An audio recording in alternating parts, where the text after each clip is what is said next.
Welcome to the Coffee and Contemplation with Susan Dunlop podcast, where we explore transformative stories and innovative ideas that empower individuals to live their best lives.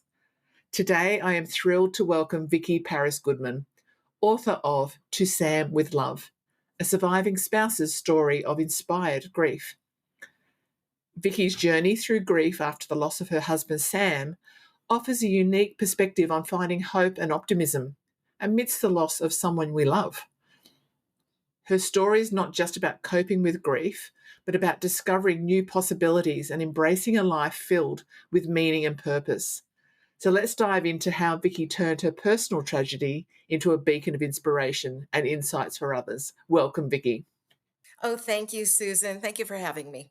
I will include the full bio of Vicki in the podcast description so that you have that so you know more about her, because she has got a second book coming out. So I won't fill you in now, get that all later. Vicki, you and I connected mid-year and you shared about your writing and what you'd like to talk about today. You also sent me 3 audio files and I reviewed them to help me with my due diligence in preparing to have you on the show. Thank you for those, and we've so much to talk about. Mhm. I would like to begin with the fact that your story is incredibly uplifting, especially considering the loss of your husband. Can you share what initially sparked your unexpected optimism in the face of such profound grief? Yes, I was flooded with optimism on the day Sam passed. Now, this was the love of my life, and we'd had 2 years from his diagnosis till his passing. Still, I was shocked to be kind of see sunlight coming through the clouds on the day he passed. It felt like a helping hand was coming from somewhere outside myself to guide me in a direction that I wasn't really prepared to go. It was unexpected. The direction itself was unexpected. And now I know that was very likely God. But what makes this story of mine even more stunning, I think, startling really, is that I was raised in a very secular family. And I had begun to believe in a higher power just because nothing else made sense. And that happened some years ago, but I hadn't taken that belief very far. I hadn't given it a lot of thought. It just hadn't really gone anywhere. I just knew that there must be something. So when the helping hand began to guide me on the very day Sam passed, I thought this is very strange, because even though I'm not a pessimistic person, I'm not particularly optimistic either. I'm kind of middle of the road. What is happening here? Is it Sam coming already from the afterlife to guide me? Or God, or both of them. I wasn't sure. And it was so soon after his passing, we're talking a couple of hours, that I thought it was unseemly, really. And my first instinct was to push it away. But then I thought, I've been so strong during our 2-year ordeal, and I took such good care of Sam at the end when he needed taking care of, that maybe if good things want to come my way, even this early, I should let them. And it turned out to be the best decision I could have made, Mm. because all kinds of wonderful things started to happen. I was blessed with insights and serendipitous events, like signs from the afterlife started coming my way. These opportunities came my way, and I felt motivated to embrace them, to do things that I might not otherwise have done. I'd like to go back and circle back around to that day. So the day. So it was within 2 hours. But what was your and your husband's state of, your relationship, how you were relating that close to the end? Was he relating to you? Did he say anything that gave you any guidance as to how he would like you to feel once he was gone? No. And the reason for that, and this is kind of sad and the source of some regret, the reason for that is because no one told us that because Sam had liver cancer, so what Sam really died of wasn't directly the cancer. It hadn't progressed quite far enough to kill him, but what it did was it destroyed his liver. And when the liver starts to fail, ammonia levels start rising. And so you're kind of not able to speak or think very clearly toward the end. Now, if we had been warned that that would happen, maybe we would have had some conversations in advance of that happening. I don't know if we would have or not. I'm hoping we would have, but we didn't really have the chance because suddenly ammonia levels were rising and Sam wasn't quite himself, and that got worse and worse. And it's actually a pleasant way to die, they say. So that's a good thing. But so we never really had a chance to have any conversations about it. It's a strange thing, isn't it? Even though it's like a 2-year journey. I mean, I have, I suppose, at the age that we both are at, have had experiences of people losing loved ones, and I've heard other people say the same thing, that some have been so prepared, and others have had their partner totally deny that they were going to ever die, but it was very clear that they were. And, Mhm. so yeah, that 2 years can mean anything, can it? So I'm glad I asked that question, because I was picturing, oh, you two are having this lovely conversation and then he just slipped away. So we can't presume what people have been through either. No, no, not at all. But I knew I had no control over that. What's done was done, Mm. and yeah, in that sense. And so I think about it sometimes, gee, I wish I'd talked more to Sam about this or that. But I actually have reason to believe he's around. And so I talk to him. He doesn't talk back, but I talk to him and I tell him about those regrets. Not so much anymore, but I did Yeah. early on. And it felt good to at least get that out there. Probably he already knew because he probably knew what I was thinking. I probably didn't actually have to say it. Yeah. That's So, compared to you knowing what he was thinking all his life. But anyway, so what I'd like to move into is what caught my attention was you're saying that during the grieving process, you found it important to balance social activity with your personal time. And I know that would be hard for some people to fathom how they can do that. So, can you elaborate on how the balance helps you, and any practical advice you've got for others navigating that challenge?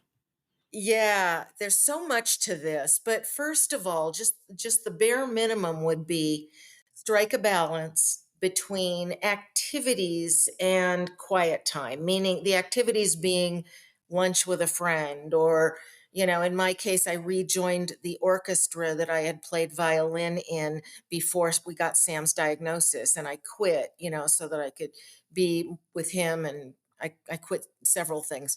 And so I rejoined the orchestra almost immediately. I thought, why not? It'll give me some distraction and something to do. But some people, my brother in law, Sam's brother, actually told me this. He said, and it was very well intended. He's a sweetheart of a guy, but I knew it was bad advice. I just knew instinctively. He said, keep yourself as busy as possible so you don't have time to think or feel. And I thought, no, that can't possibly be the way to do this.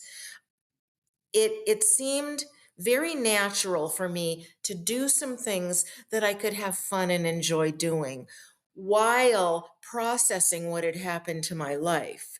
So the quiet time can be taking a walk or just sitting and doing nothing or reading a book, but you just have to kind of be in a situation where it's possible for the thoughts to come to you. And that, I think, worked so well for me, and it was actually put to the test because a few months after Sam passed, he passed in July of 2019. A few months later, what happened? COVID. And so that really upset that balance I had established. It was only what, maybe 7 months later, and suddenly I was spending more time alone than I otherwise would have. This support group I was going to immediately shut down and they didn't continue over Zoom or anything. The orchestra stopped. Everything I was doing kind of stopped. Unfortunately, I had some friends that didn't care and they said, we're getting together anyway. And that was such a blessing because at least I had some social events that I could count on. But the rest of the time, I was just, at home. And I'm sure the anxiety from the initial uncertainty that we all had when COVID hit um, contributed to this. So what happened was I experienced the only depressions of that uh, post passing, Sam's passing. period. So I had 7 months, no depression at all. Sadness, yes, at times, especially in the evenings. But I didn't actually have any depression during that time. Well, after COVID hit, I had 3 10-day depressions during the next year or year and a half. They were awful. And Mm. I know that the circumstances we were all living under at the time were to blame. I think a lot of people have experienced all sorts of different emotions because of the COVID times that we went through, that none of us realised that that's what we were going to experience, whether Right. we're grieving or otherwise. But I think what I've felt I mean, I was there, I was present at my dad's passing, and I was just telling him it was time, it was safe for him to leave, because he just had to give up that day. But I remember the peace afterwards, and it was quite a beautiful peace. There was so many tears, but I sat with him from like 2 a.m. till 6 a.m. till my brother turned up from the other side of Australia. And it was quite, yeah, I just felt it was just a lovely feeling of just knowing that he had actually got to go and he was free. And it took, I think grief, yeah, it sort of fits into your life in a way, in a lot of times, I think, because we're all so busy too. We've got things that we're trying to do in our own companies or with our families, that, grief is something I feel like society doesn't really know what to do about. Do you feel that?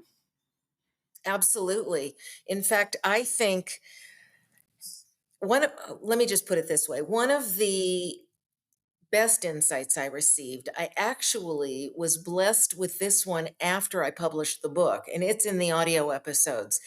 I ask the question, is death really tragic? And it's kind of a startling question, but when I explain it, as I do in my audio episodes, I think maybe it makes more sense. Now, you do have to have a particular belief system. You have to believe in a loving God and a beautiful, beyond words afterlife. But I find most people I run across in life do have that belief system. And if you do, then it only makes sense that if God has a plan for each one of us, and it's very atypical for a married couple, let's say, to both pass at the same time. They don't usually pass in a plane crash or a car crash. Usually one passes first. And so if God's plan is to have that happen, then and if our loved one who passed goes to a beautiful afterlife and is surrounded by an all-encompassing love that is indescribable to us here on earth, then what's so terrible about them going there? And if God has a plan for me as the survivor to learn more lessons, experience more things, maybe even teach others, why is that tragic? Mm. And let me mention one other thing. A lot of people, I know I was one of these people who believed most of my life that there is an ideal life comprised of meeting someone fairly early on, getting married, and then being with that person for your entire life until maybe you're in your 80s or 90s, and then you pass within fairly short order of one another, and that's the ideal life. Well, now I'm thinking, this is another insight God blessed me with after Sam passed. Why does that have to be the ideal? Why can't there be more than one ideal or no ideal? Maybe it's just God's plan for some of us to live that life with one person in its entirety. Maybe for others, we are meant to live a more compartmentalized or segmented life. Maybe to do, kind of chapters of life, to do very distinct things in each of those chapters, or to be with more than one person in our lifetime. I'm seeing that now as what the people in their 20s and 30s are living like. They have got multiple relationships, and they're even, not even interested in what someone's sexual identity is. It's actually about the spirit of the person within them. That is what they're really attracted to. So I'm seeing that blossoming, and yeah, there's no rules anymore, which I think I suppose I was born of the era I was Catholic, and that you had to get married before you moved out of home with your partner. And I stuck by those rules. I was the only person in my family that stuck by the rules, you know. Everyone else went, do what we like. But I started that way in my relationship with my husband, and we're still together 40 years later. And that's just him and I. But that's just him and I. It's not every person nowadays has that at all. Everyone's saying, no, actually, it's not good enough. I'm going to move on, or I'm going to travel. Or I think it's interesting to watch, and it's also interesting to hear what you're sharing, that that's your perspective on it too. And I was thinking in terms of that, was what other misconceptions do you come across about death? And how do you suggest people shift their perspectives beyond what you just shared? Well, how do I suggest they shift their perspectives?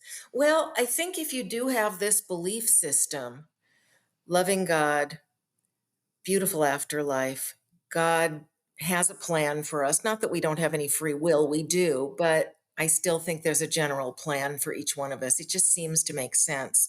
I could be wrong about that one, but I think people, if a person would really like a reason to grieve less strongly perhaps, but especially not for as long, because there seem to be a lot of um, sort of societally or culturally induced conceptions about death, the way death is awfulized by our culture. And the same thing for grief. You know, we feel that we need to be guilty if we want to move on sooner to that next chapter of life than we think we should. And everybody has a slightly different conception about how long that period of grief should be. But everybody seems to have that. And if they don't do it per the plan, then they need to feel very guilty about it. And I say that souls in the afterlife, being surrounded by this incredible love, don't experience negative emotions like anger or jealousy. They only want what will make us the happiest. So if we feel at all compelled to move into that next chapter of life, even immediately after their passing, or begin the process at least, you know, with that balance we talked about of activities and quiet time, they should go ahead and do that. They don't have to feel guilty about it. There's just no reason for that. It's, in my opinion, now it's a waste of time to do that. I don't feel the least bit guilty about anything that happened. And I very well may have, but the helping hand guided me not to feel that way. It was really quite a stunning occurrence Mm, for me, yeah. given how secular I was up until that point. And the way I solidified, incidentally, Susan, the way I solidified my belief in God and an afterlife after that was I happened to mention to the hospice chaplain that I had access to about once a month for a full year after Sam passed. And I took advantage of that and I would talk to her. And those sessions were very enlightening. And right off the bat, I started asking her about the afterlife. I wanted to know where Sam was and, if he was still around and where he was. And she recommended the story of a neurosurgeon who had a secular neurosurgeon, as a matter of fact, who had always poo pooed the near death experiences of his patients. He developed a brain infection. He had no wounds of the type that would even allow that infection into his body. So even him getting the infection seemed divinely inspired to me. He was in a coma with this infection for 7 days. His colleagues in the hospital were taking care of him. They couldn't get the infection under control. They said, he will die. We cannot get this under control. We've tried everything. And if by some miracle he should survive, he will be in a vegetative state for the rest of his life. His brain has already been destroyed. Well, he comes back to resume his career, write the book, go on speaking tours, no brain damage whatsoever. The whole thing is so divinely inspired. And his story was so convincing to me that it took me the rest of the way to fully believing in God and an afterlife. Okay. Okay. Yeah. Can we just, I'm going to ask you a question. I'm going to ask you because it's coming up for me. Okay. All right. So I was raised a Catholic by very strict grandparents and mother. Everything was about guilt and sin. It didn't do much good for our family.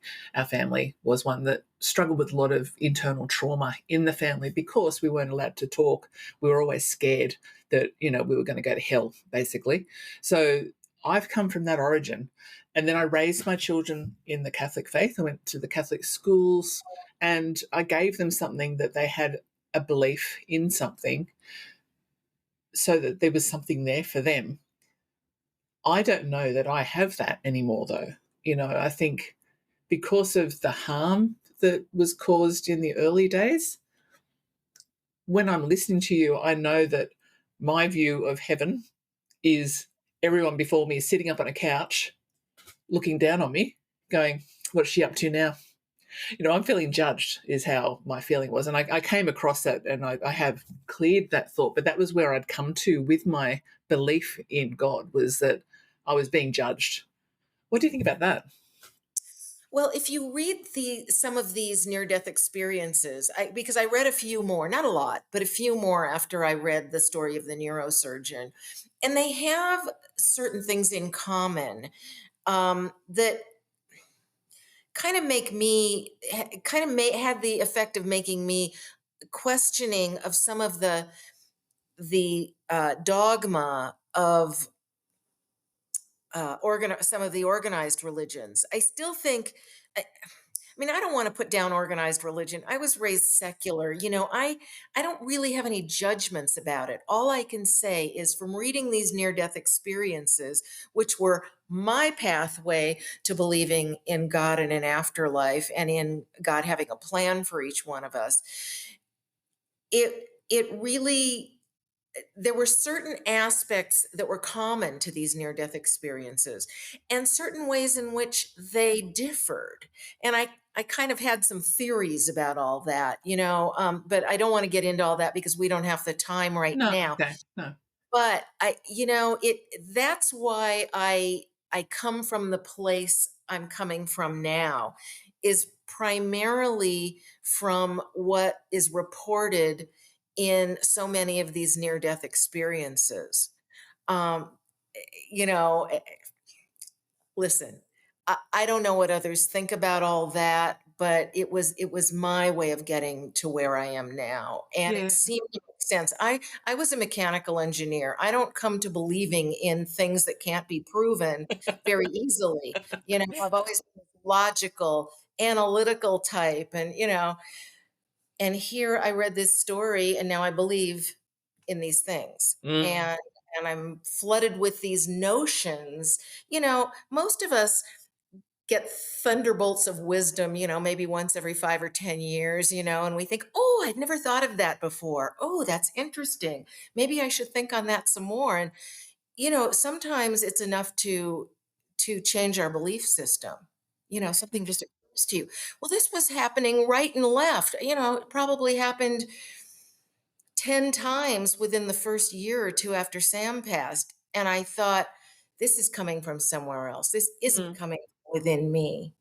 So these insights, like about death not being tragic, I had to pay attention because this just isn't my nature. This No. was coming from somewhere else.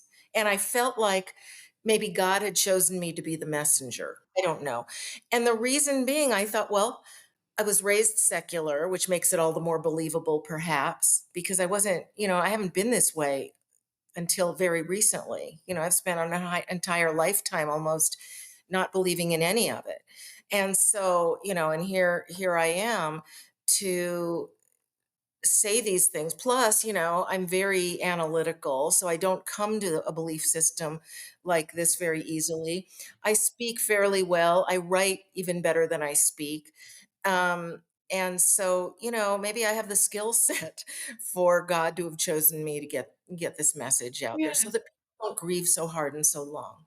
I think it's a beautiful thing. And as I said, I have no issues with anyone's beliefs. And I think that faith has clearly played a role in your dealing with what you experienced. And that sense of spiritual healing that you went through is beautiful. And is there anything you can share on that aspect for people who are wanting to understand just that little bit of a step? As you said, you went to speak to someone after the death. So, who did you speak to that were the real people that helped you to move into this greater sense of spiritual understanding?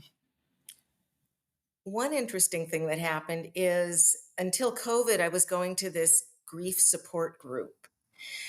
And it didn't help me all that much, but a man joined our group a few weeks after I did who was so visibly upset by the passing of his wife.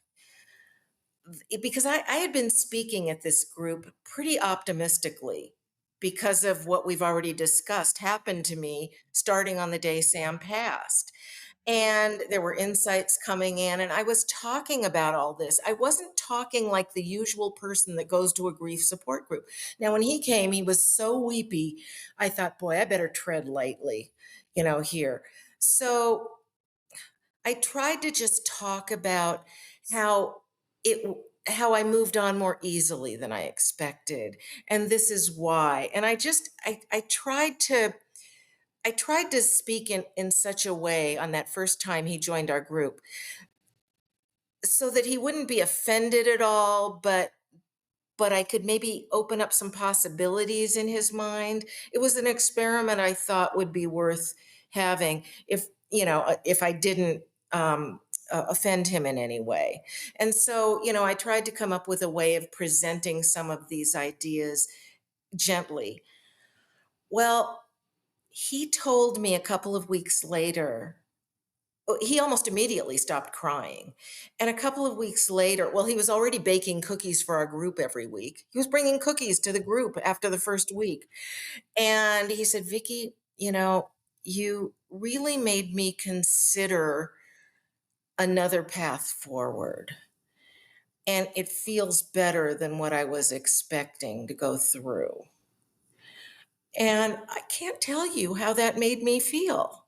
Oh, Because I'm not the helpful type. I've always been kind of self-involved, primarily because of some stuff that happened in my childhood. I was kind of struggling my whole life for survival, but that's a whole different story.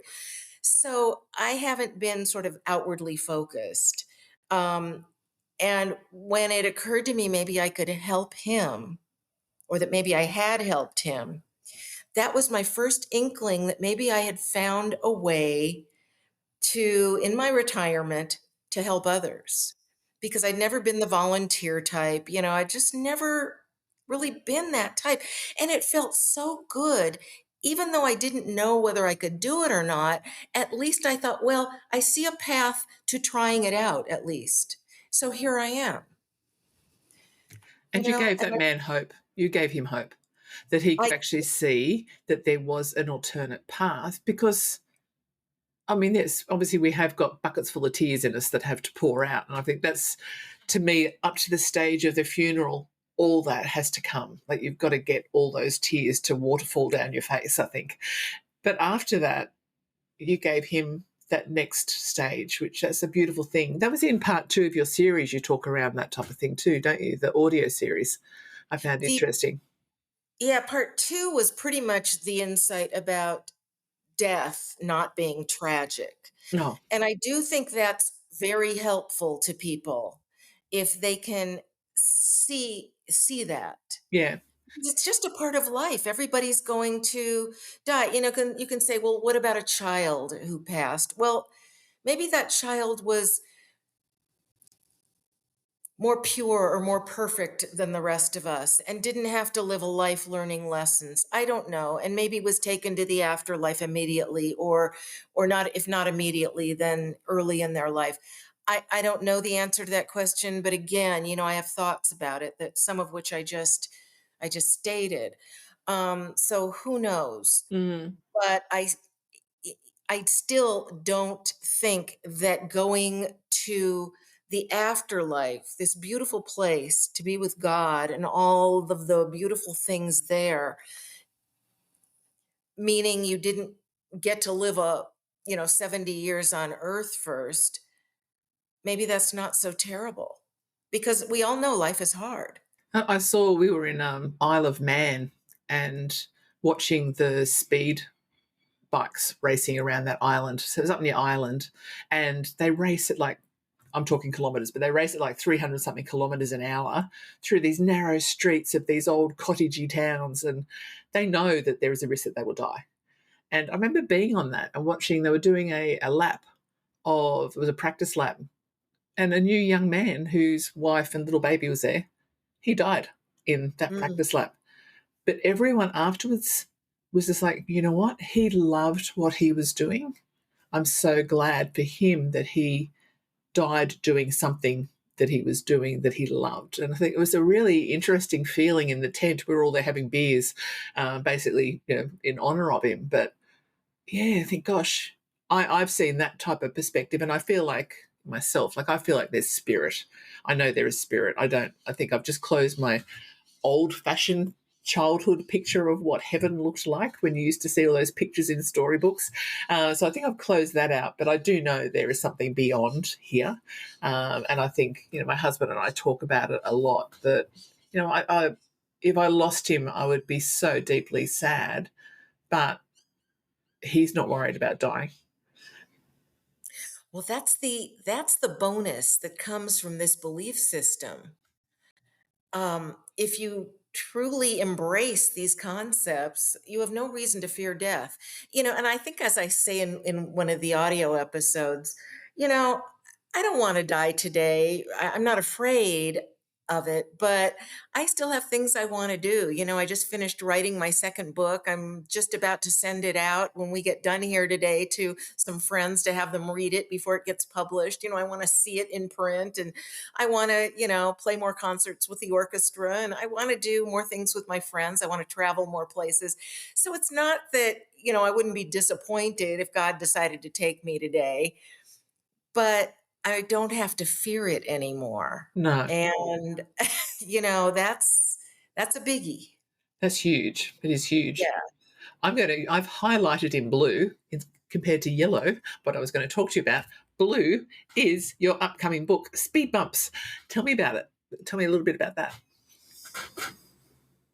Oh, it's very self-deprecating. So, speed bumps and other impediments to life in the fast lane. I love the title. Um, it's kind of about the trials of life, but especially from the point of view of a type A personality. The type A, at least the way I define it, is that impatient, driven type of person who, even compulsive in some ways, who can't relax or finds it very difficult to. That's the way I've spent most of my life. I'm better now, uh, but that's what I wrote about, and I completely open myself up. I mean, I tell every terrible thing, that I don't tell all the excerpts or anecdotes, but I give enough examples of them that people should know by the time they finish reading this book exactly who I am, why I'm the way I am, and how it's manifested itself in some good ways, because type A's tend to be productive, but a lot of really not so good ways. Okay. And so, and it's entertaining and it's funny, and yeah, we'll see what my friends have to say about it before it gets published. Oh, that's an exciting moment for you.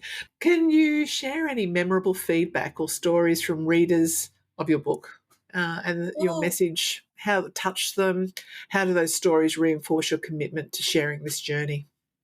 okay. So now we're talking about my first book again, which Yes. is To Sam with Love, a surviving spouse's story of inspired grief, which is kind of an oxymoron, inspired grief. But I think you'll agree, after hearing about what I experienced right after Sam passed, that it was sort of inspired while I was grieving. So I decided to keep that phrase in there. And people have called the book a page turner, which, this was my first book. I had no idea how it would go over. And everybody's saying I couldn't put it down. So that was really gratifying. But as to how it helped them, I have had everyone who has commented on that aspect said it opened up a new world of possibilities for them, because the book is less about the insights, and there are some of them in the book, but I think some of the less important ones. The book is mostly about my experience after Sam passed, and how I was so motivated to embrace these opportunities and possibilities that were coming my way, and how it produced a very exciting life for me. And it I think it's an example that will inspire others, and it has inspired others based on the comments I've received, to do the same as they define it for themselves. Okay. Can I ask you then? So you've got the book, you've got the three audios. How is that all relating? Just for people out there that haven't seen all this yet. So you've got three audio. Sorry, you got three audios that are about, what's it, 15 minutes each, 10 minutes each. Yeah, 12 to 15, I think, each. Yeah, just tell me more about that so people will know that's there and how they can go about getting it, because we're about to wrap up. Okay. Wow, that went fast. It did. So so if you go to inspiredgrief.com, you can subscribe to the audio episodes, which are free. And I would suggest everyone just go right to inspiredgrief.com, put in your email address and first name. That will subscribe you to those audio episodes, which there are three of them, as Susan said, 12 to 15 minutes each. Doesn't take long to listen to them. Most of the insights are included therein, and I think they're very powerful. So I would get those. The book it can also be purchased at a discount at inspiredgrief.com. And there's also a link to my author website from that landing page there, and it says blog, and I have some blog articles on my author website, but you can get to those from inspiredgrief.com too. There's a little button that says blog, so it's all at that one landing page. And I would encourage you to go and check it out, and definitely subscribe to the free audio episodes. Okay. And I think, yeah, beautiful. If you've got a blog that you're going to be showing up in someone's inbox at a regular occurrence, it helps people on their journey feeling like they've got some support to move forward on their journey from the time Well, someone's that's another passed on. aspect is that's actually another aspect. Yes, if you subscribe, you will begin getting my emails that I send out a couple of times a week. And those are entertaining too. So, and that's apart from the blog. So, you can pick and choose. So that's separate to the blog. The emails go out and the blog Yes. is, sorry, I was thinking Yeah, it the was just blog one are thing. some articles that I wrote, but yeah, if you subscribe to my audio episodes, you will begin getting my couple of times a week emails that have just thoughts and stuff about the book and stuff about the new book and whatever else I can think of. And most of it's been pretty entertaining. Oh, So, fantastic. Well, that's yeah. really, really good. Yeah. So thank you, Vicki, for Oh, joining me thank you for today. having me. It was really my pleasure, Susan. Yeah, and we had a little bit of a hiccup last week with technical issues, and you very gracefully said, let's just postpone. So that was wonderful, and I appreciate that. I've been struggling with this damn cough for 6 weeks or something now, so I think it's much better that we left it to this week. And you were wondering whether you were a fit for my show when we had our first chat. And I said, of course you are. All of us appreciate hearing stories such as yours. So it's not all business for me. And we're all living a life, and we're all going to pass at some stage, and we're all going to have to deal with what you've spoken about. And I loved seeing those words, inspired grief. That was interesting to me. It caught my attention. So you've given me the details about where people can reach out to you.